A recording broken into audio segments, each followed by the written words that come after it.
everybody, it's Dr. Carmen Bryant. Thank you for coming to my channel. Thank you to all the new subscribers and those of you that are stopping by just to see what we're talking about. I appreciate you guys. Thank you for your support. Sorry I wasn't able to come on with you guys last week. It was the Easter weekday or it was the resurrection. Hold on, let me get it right. Resurrection or Easter Sunday, for those of you who choose resurrection versus Easter. And it was Passover week. And so I was really, really busy with all my clients. And so I apologize I wasn't able to get there with you guys, but thank you so much for being here now. So today I wanted to talk about, let me think of a title. I haven't got a title yet. So by the time you see the video, you know I would have a title, but I want to talk about the narcissist retaliation. Let's make that the title.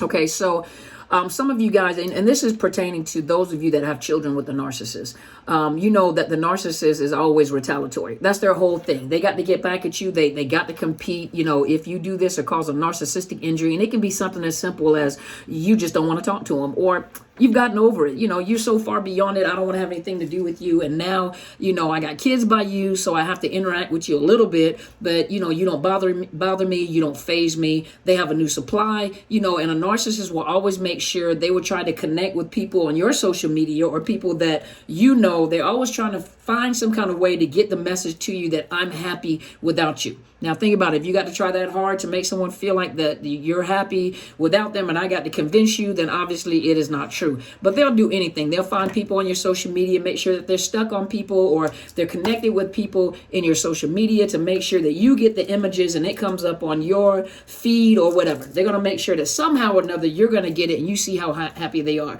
And then what happens is you cause a narcissistic injury because it doesn't faze you. It doesn't bother you. You don't reach out. You don't say anything. It doesn't matter to you. And so they're getting frustrated at the fact that they can no longer move you. They cannot cause a reaction with you. Let's say for some of you guys that are going through court cases, let's say you finally got the divorce, so you got away. They're ticked off. Let's say you got child support. They're ticked off. Let's say you got visitation rights to some of you men. You were able to establish visitation.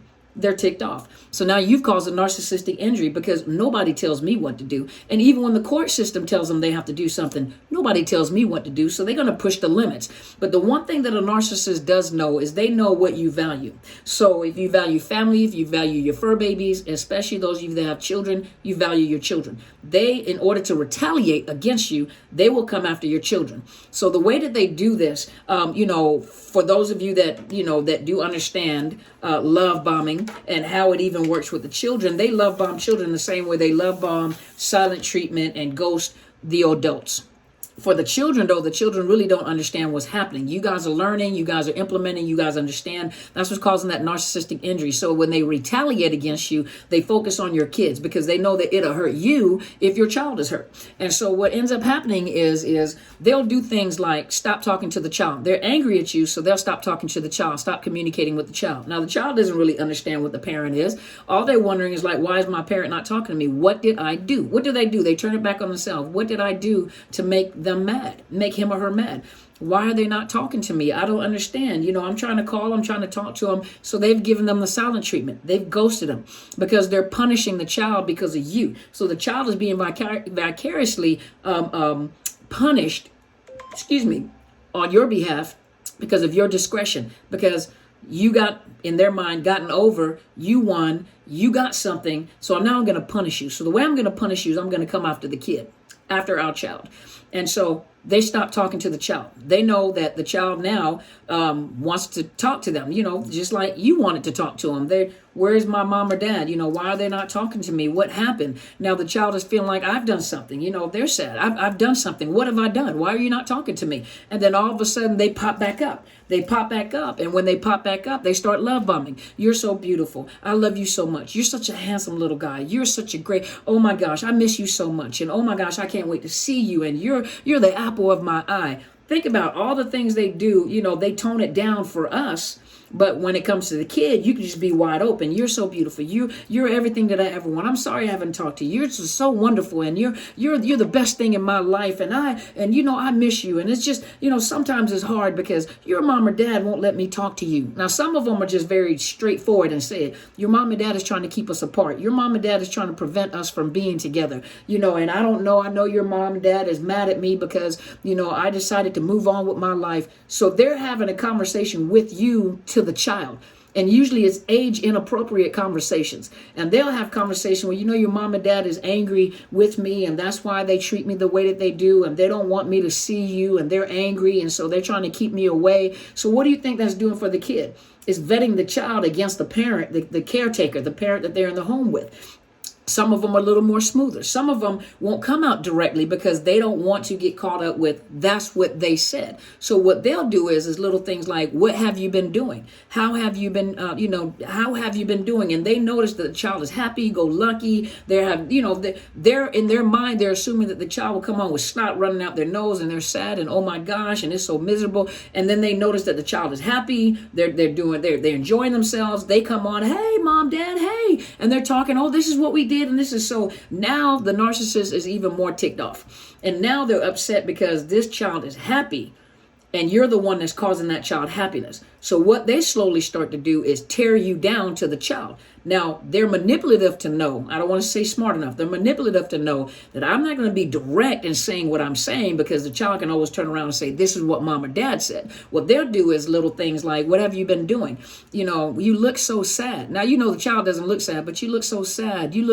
I can hear it in your voice. And then they'll get if they have a new supply, they'll get that flying monkey to play right along with them, and let them know, they always sound so sad. And they're just trying to make themselves happy because they're trying to be strong for me. So now you got this other supply, this new supply or flying monkey that's also helping them. And so you got two people talking to the child. You sound so sad. You sounded so depressed. What's wrong with you? What's going on? So what do you think the child is thinking? Oh, I must be depressed. I must do sound very sad because that's what they said. I sound very sad. Or what have you been doing? I feel so sorry for you. And I hate that you don't have a life at all without me. And then they'll send them pictures.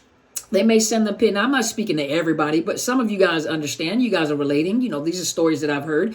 And so, then they'll start sending pictures of how much fun they're having or this new family is having and all the things that they're doing. And I feel so sorry for you because you never get an opportunity to be a kid. And, when you get here, we're going to do this and I'm going to do this with you. And I'm so sorry that, I know that you would do so much better over here, or, I'm so sorry. Or it could be subtle little things like, so what you did? Oh, okay. So what does that do? If you question yourself and you start thinking like, well, what's wrong with that? What do you mean? What do you mean by that? Well, why are you making that face? What is most of the time we say, well, what's wrong with you? Well, why are you acting like that? Well, why'd you say that? Or no, it's okay. I just feel sorry for you. I'm praying for you, and I'm so sorry.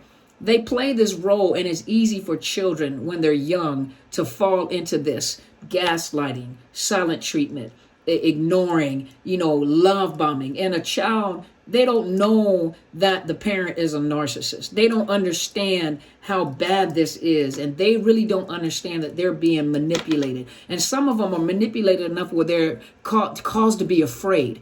Just the presence of the parent, they're scary, they're argumentative, they scream and yell all the time, they're cursing all the time, so they puff themselves up to make themselves scary to this child. So the child becomes afraid to even have a conversation with you. They're afraid that, when they say, it could be anything, they can show up and this is how you raise your child in your home, and they do things differently, and the child shows up and they do this, and like, who told you to do that? That's stupid. I can't believe that you're being taught that. What did I teach you?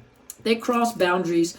And then, of course, they're telling how it should be. And it should not be like this. And why is it doing this way? And I taught you this right here. And why are you still not doing this? Well, that don't fit in every household. So if it fits for your household, it doesn't fit into their household. And so these children are typically confused. They're confused. They're frustrated. They're angry. They walk around. They don't know whether to enjoy themselves or not to enjoy themselves. They get around into a pleasurable event. You go places. And then the child has to remember, oh, I'm not supposed to enjoy myself, or, oh, I'm not supposed to be happy here because my mom or dad told me that this is not happy and these people are bad people, or this is a cult that I belong to. Those of you that are in the church, this is a cult that you belong to, and they're brainwashing you, and Or sometimes what they'll do is they talk around the child. So they'll have conversations with another person. And some of you guys remember they used to have conversations with you, but you know that they weren't actually talking to you. They were actually talking to the other person. Or you could tell that the conversation that they're having with you is not actually directed at you, it's directed at a person that may be around them.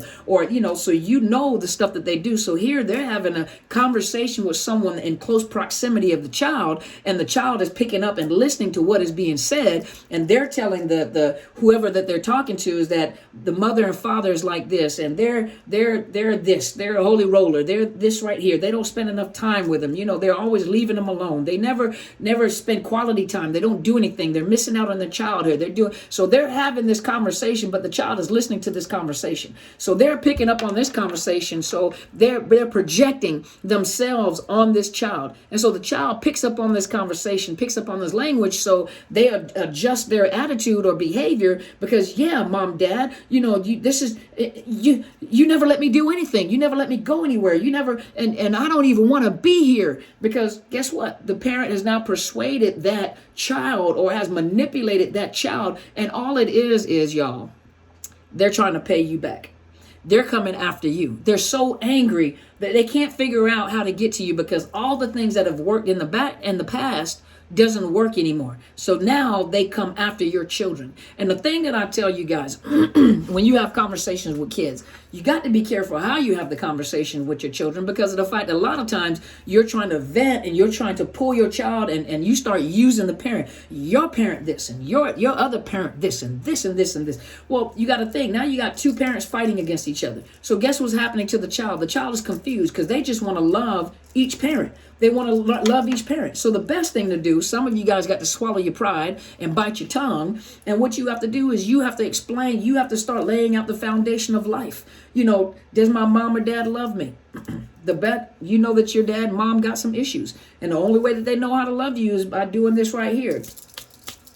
Now, you can't say that to them. You can't say, no, they don't love you. They just, no, you let them know. The only way that they know how to love you is by doing this right here. So in their mind, they think that's love. But and then you go in, you correct that narrative. But this is what love consists of. Spending time with someone, having a conversation with them. Anytime you get around a person, they make you feel uncomfortable, or they make you feel like you feel obligated, or you feel like you don't have the right to have fun, or you made to feel bad about, about having fun with the other parent. That's wrong. That's not love. You teach them about love. But your parent doesn't know, the other parent doesn't know that. And so that's the only way that they know how to express love. So you can't tear a child up because a child does not understand narcissism. And some of you guys are in such a hurry to try to teach them about what a narcissist is. Stop teaching them what a narcissist is. They'll listen to the videos. You'd be surprised at how much they listen to when you're listening to the videos as well. You teach them basic foundations. You build their foundations, and you use what is happening as a tool. Some of you guys need to go get a lawyer and ask them to help you in the court system. Some of you guys need to talk to someone within the domestic violence arena where they can help you and teach you certain things. Some of you guys need to call CPS because stuff is going on that they done said. Now, what I'm saying is be careful, because you don't want to over-report stuff, because then it makes it seem like that's how you fight them back. Do not fight the narcissist through your kids, because the narcissist is fighting you through your child. That's how they retaliate. They retaliate with the thing that you love the most, and you're trying to protect the most. You have to lay a foundation. You take what they're giving you or how they're acting, and you begin to break that foundation down and build a foundation with the child. You teach them basic principles that they need to know. And as they get older, like many of you guys have, you gotten older and you started listening to videos, and you begin to understand what has happened to you when you were, with your parents. You begin to realize, oh my gosh, my parent was a narcissist. Oh my gosh, I can't believe this. This fits the category. This is exactly how I felt. And you let the child know you have the right to say no. You have a right to disagree. And a lot of times, if a person is going to be angry with you, or if they're going to be hostile, or if they abuse you, you tell somebody so that you can get help. Because that other parent is making them feel like if you tell anybody, I'll stop talking to you, I'll break up with you. And then they punish them by not talking to them. Or some of them are even pedophiles. Not all of them, a lot of them are, but not all of them. Okay. And some of them are pedophiles. If you tell anybody, I'll kill you and your whole family. If you say anything, what goes on in this house, you don't tell nobody, because if you tell anybody, I can't trust you, you are not trustworthy. And what do you think happens with a child? They feel obligated. I don't want to lose your love. I love you and I don't want to lose your love. Please don't stop talking to me. That's how That's how children are. You can't change how a child is, but you can build that foundation. You can teach that child things. You can use every moment as a learning moment. No one said it was easy being a parent, and no one said it was easy being a parent when the other parent is a narcissist. And so this is a struggle that a lot of parents have. That's why I'm so adamant for those of you that are in the legal system, those of you that are family lawyers, those that are in the family court system, those in the medical field, those that are therapists. You got to get information about this because it's here, it's happening, and it's happening to the children. And no one is addressing it. No one is aware of it. Why? Just like I told you guys, there's some training that's coming up. It's a webinar that's coming up. And now finally in PHCSLLC, which is one of the biggest trainers for those that are in the social work field, health field, nurses, mental health providers, marriage and family therapists. And now it's finally being brought to the attention of those that are helping that, hey, this is the kind of stuff that goes on in these narcissistic abusive relationships. Why are the people in counseling not picking up on this? Why are we not more aware of the victims and what's happening with the victims? And many of you guys, you say all the time, people are not going to believe me because it seems like I'm just, what do you think happens when a person is they're desperate to protect their child? What do you think happens when a parent is trying to protect a child? It looks like they're crazy, but they're trying to protect the child. They know what they've been, what they have been involved with this narcissist. And some of you guys are going through this. No one's going to believe me. They're going to think I'm the crazy person. That's what the narcissist expects. But you know what? For those of you that need more help, that wants to talk about it, you contact me, Dr. Carmen Bryant at Outlook.com. I provide coaching services for those that are outside the state of Washington. If you are outside the state of Washington, I cannot provide counseling for you. I can provide you with coaching, and we can talk about some of this stuff. Give me the details of what you're going through so I can give you some resources, connect you with resources, and give you some ideas so I can get an idea of what's going on. So the more I know, the more I can assist you. But when you guys write long stories on YouTube, I can't read those long stories. You guys want help or you send me emails with long stories, that's reserved for those people that are willing to make an appointment with me. And so those of you that are interested in making an appointment with me, you contact me, Dr. Carmen Bryant at Outlook.com. I think the information is right up underneath my video in YouTube. Also, those of you that are looking for counselors, they have some awesome dynamic counselors in BetterHelp.com. And if you contact BetterHelp.com/Dr. Carmen, they will give you a 10% discount. I am not one of the counselors in BetterHelp, but with that, you will get a discount because BetterHelp will assign you a counselor or find you a counselor, and you can question the counselor. You can ask them questions in reference to what you're looking for, and do you understand this? And you'd be surprised. A lot of them do have an understanding about narcissist abuse, but they will pair you up with a counselor that's within your state, because even with BetterHelp, they've got to be licensed in your particular state, so it's going to be a counselor in your particular state. They even have it in Canada, but I've heard some good things about it. Yes, it is a vetted source. Excellent. Also, you can go on there and find information about narcissist abuse. They got articles on there. Counselors are writing articles. They got articles on there about it. But it's BetterHelp.com/Dr. Carmen. They'll give you a 10% discount and get you connected with a counselor. You ask them questions pertaining to abuse, PTSD. Do you understand parental alienation? Do you understand complex PTSD? Do you understand the effects of people that are psychologically disordered or personality disorder, psychopaths, sociopaths, narcissists? Do you understand the effects it has on me and the children, and how long it takes to ask them questions like that? I tell people to ask me questions like that. When they come and get services with me, what do I know? And so they'll feel comfortable.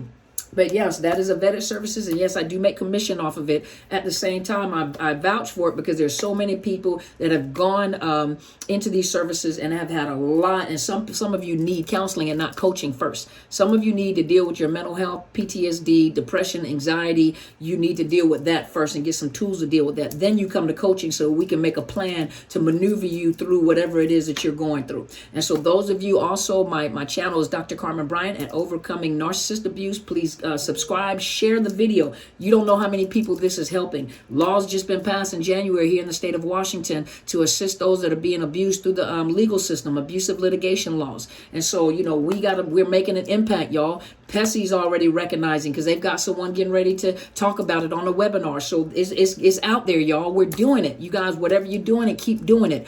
Those of you also, please go check out my mentor's YouTube channel. It is Helen Sadler, Your Destiny Helper. And she will provide you with information concerning narcissist abuse from a biblical and spiritual perspective. She is a senior pastor, and she can give you more information, 30 some odd years of experience. You can also go listen to the Honorable Bishop R.C. Blakes. He talks about, for us women, that we're queens. He talks about, our self-esteem and what to avoid and what not. He helps women with their self-esteem.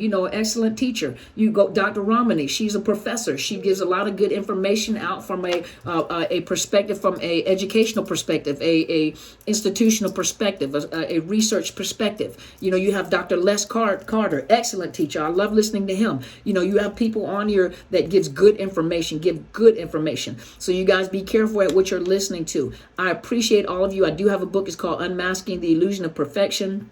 Go check out my book. I'm working on my second book. The first book was experiences of you got the experiences, so you guys can relate. You're not crazy. This is what's been happening. The thoughts that are on people's mind as they were going through the abuse, the stuff that was happening to their kids. So you go check out the book, Unmasking the Illusion of Perfection, Barnes & Noble, Amazon. You can find it on there, or you can go to my publisher, which is Westbow Press. Those of you that are out of the country, and go get the book. But I appreciate you guys. I thank you. Did I forget anything? I go live on Sundays. I usually come on about 8 p.m. Pacific Standard Time, which is 8, 9, 10, 11 Eastern Standard Time. And those of you guys that are in different parts of the country, I do come on live for some lessons, some teachings, and then some questions. And I am on Clubhouse. So join me on Clubhouse, because I come on Clubhouse on Sundays as well while I'm broadcasting live. I'm on Facebook, Overcoming Narcissist Overcoming Narcissist Abuse on Facebook. I'm on Twitter under @Dr. Carmen Bryant 1. I am under Instagram under Overcoming Narcissist Abuse. You can find me here on YouTube. I'm on Podbean, which is my main platform for my podcast. I haven't been there in a while, but that's my podcast. And I'm also on, where else am I on? I think that's all I'm on. And Clubhouse. You guys find me on Carmen Bryant on Clubhouse. Thank you so much for joining me. I appreciate you guys. And yes, I got a gift. A mom and nana. Yes, I got my gift. It came in. So thank you guys so much. I appreciate you guys. You guys have a wonderful day, and go be great.